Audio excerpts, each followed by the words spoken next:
Senhor tem feito por eles. Com efeito, grandes coisas fez o Senhor por nós. Por isso, estamos alegres.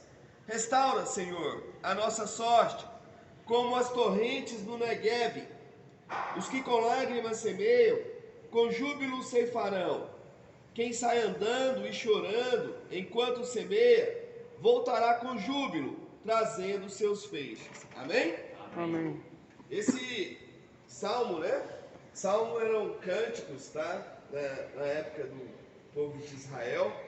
E alguns tinham momentos específicos, né? Esse aqui mesmo era um canto chamado Cântico de Romagem, né? Quando eles estavam fazendo a peregrinação até o templo, então eles iam cantando, né? Alguns desses salmos, né? Ia louvando ali, né, a Deus pelos grandes feitos, lembrando alguma parte da história de Israel, algo nesse sentido. Mas são também, né, verdades espirituais que são para todo o tempo.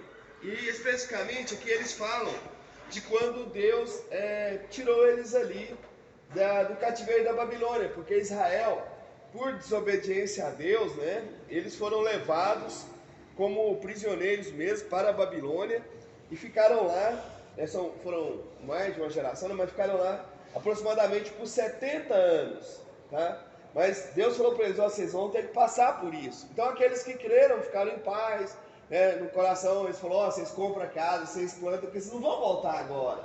Então aqueles que creram tiveram essa paz. Aqueles que não creram ficaram desesperados e tudo. Só foi sofrimento, né? Mas só voltaram no tempo de Deus. Então, mas aqui eles falam, né, olha, quando o Senhor restaurou a sorte de Sião, né? Sião é um termo também usado para Israel. Tem um monte, né, com esse nome lá em Jerusalém, né? Eles falam assim: ficamos como quem sonha.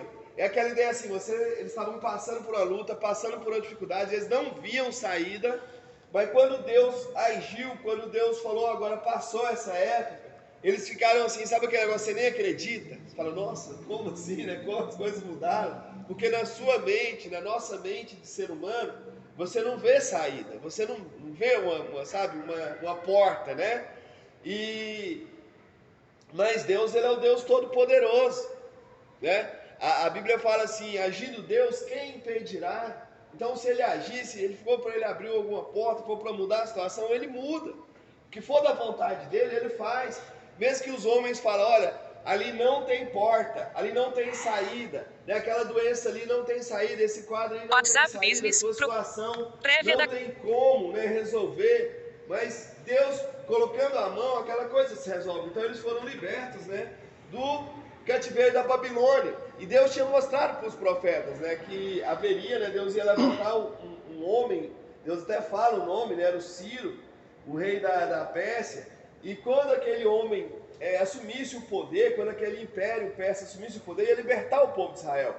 E assim foi, né? Quando o império persa invadiu a Babilônia, a primeira coisa que o rei fez, esse Ciro lá, foi decretar, né, que o povo de Israel podia voltar para Jerusalém, para reconstruir Jerusalém. Por isso tem um livro de Esdras, de Neemias, narra essa fase, né, dessa história, né? Então, nós devemos entender, e aqui fala assim, olha, quando quem semeia, né, fala assim, ó, os que com lágrimas semeiam, com júbilo ceifarão. A questão é que nós devemos entender que aqui nessa terra nós passaremos por dificuldades, passaremos por lutas. Jesus disse, né, no mundo tereis aflições, mas tende bom ânimo, porque eu venci o mundo. Então, quando nós estivermos semeando aqui estar aqui na terra, fazendo a obra de Deus, falando de Deus com as pessoas. Muitas vezes nós vamos estar fazendo a obra de Deus, WhatsApp Business, falando de Deus com as pessoas, mas às vezes a gente está passando por uma luta muito grande. A gente está passando por uma dor muito grande no nosso coração. Às vezes dentro da nossa casa, você está ali com uma dificuldade. E às vezes ali você está orando por pessoas para Deus curar, mas às vezes na sua própria família tem alguém que está doente. E você fala: nossa, mas como é que eu vou, né? Como é que eu vou para a igreja? Como é que eu vou falar para as pessoas? Como é que eu vou levar uma palavra de esperança pro meu irmão, se até eu estou desanimado? Mas a ideia é essa, aqui está falando o seguinte: olha, aqueles que semeiam, né, com choro, né, aqueles que com lágrimas semeiam. Então, assim, mesmo na dificuldade ele continua, mesmo sentindo aquela dor ele continua. A promessa é o quê? Que ele vai colher com júbilo, com alegria, que aquela situação vai passar. A gente tem que entender isso. A gente não pode ficar preso no momento. A gente não pode ficar preso no momento, porque momentos ruins todos nós temos. Todos nós temos, então a gente não pode. Porque quando você fica pensando só no problema, na dificuldade que você está passando, né? Eles falam até que, na questão da polícia, né, Thales? Eles falam assim, até a questão do estresse, né? Fala assim, você acaba tendo visão de túnel, né? Fala, se o cara tiver numa situação de estresse, numa ocorrência, né, num tiroteio, acaba que ele tem uma visão de túnel, aí quer dizer assim, que ele vê só aquilo ali, nem vê o que está acontecendo ao redor. E às vezes aquilo é um grande perigo, porque às vezes tem um bandido lá do outro lado, e ele só está vendo aquilo ali, aquele que está ali, ó, e não consegue ver o que está lá, e aonde o outro vem, né, e às vezes acerta o policial. Então a ideia é que nós não podemos, né, ficar presos só nas circunstâncias, nós não podemos ficar presos só naquilo que está acontecendo. E como é que a gente faz isso? Olha, o que a gente deve fazer é colocar esse problema diante de Deus. O apóstolo Paulo, ele fala em Filipenses 4,13, ele fala assim, ó, tudo posso naquele que me fortalece. Mas antes dele falar isso, ele fala assim, olha, já passei por abundância, já passei por escassez, por dificuldade, já passei por luta. O apóstolo Paulo foi das pessoas aqui da Bíblia, um dos que mais sofreu. Naufrágio, ele passou por 3, prisões várias, ele foi açoitado lá diversas vezes, já deram ele como morto. Então uma vez que ele estava pregando a palavra de Deus, eles bateram tanto nele, foram assim, e morreu. Aí pegaram ele e jogaram assim fora da cidade, como se fosse num monturo, num lixão. Aí depois ele fica lá, quando ele volta, ele acorda, né?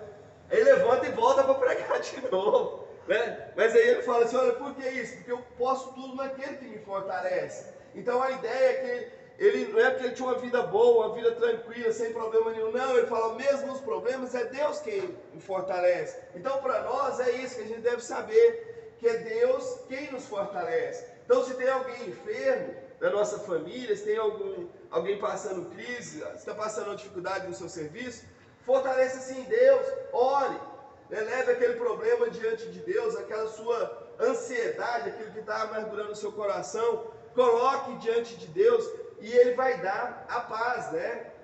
A Bíblia diz que a paz que Jesus dá, o mundo não pode dar. É diferente a paz de Cristo. A paz de Cristo é aquela paz que, mesmo em meio à dificuldade, mesmo em meio à luta, tá? Você vai sentir aquela tranquilidade, você vai sentir aquela confiança, não na sua força, mas em Deus. Você vai saber que Ele está no controle de tudo. Então por isso que eles escreveram, né, esse salmo, para nos lembrar disso, que mesmo a gente sentindo dor, mesmo em meio a lágrimas, continuemos, perseveremos em buscar ao Senhor. Amém? Amém. Então que Deus abençoe a palavra que Deus colocou no meu coração para compartilhar com os irmãos nesta manhã, né? Passou a oportunidade para Major Thelma, e se alguém tiver algum pedido que apresente, ela vai estar fazendo essa oração, apresentando os pedidos e encerrando esse momento. Alguém tem algum pedido? Pedido na minha, estou passando um pouco de dificuldade com o meu joelho, a minha perna e a minha família. Amém. Deus saúde, Senhor Sebastião.